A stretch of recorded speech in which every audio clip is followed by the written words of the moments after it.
This is the 2026 upgraded 4.2 volt cordless cutting tool. And what you're seeing in this video is actually my first time ever using a tool like this. So the speed you're seeing here is real time. I'm learning how it works and getting used to it. This cordless cutter is designed for materials like cardboard, fabric, leather, and carpet. It uses a brushless motor and comes with tungsten steel blades, which are meant to stay sharp and cut cleanly through a variety of materials. One of the things I like right away is that it's cordless. That makes it really easy to move around and work with different materials without worrying about cords getting in the way. It's also compact and lightweight, so it feels easy to control once you start using it. In this video, I mainly tested it on cardboard boxes because, like most households, we end up with a lot of shipping boxes to break down. It did a really great job cutting through the boxes and made breaking them down much faster compared to using a regular knife or scissors.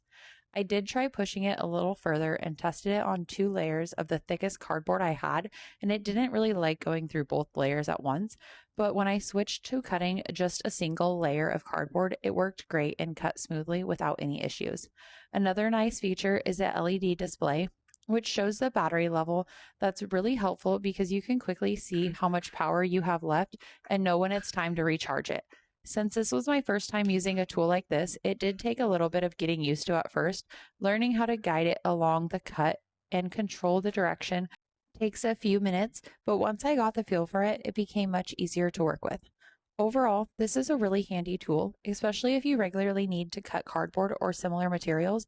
It makes breaking down boxes quicker, cleaner, and much easier than doing it by hand.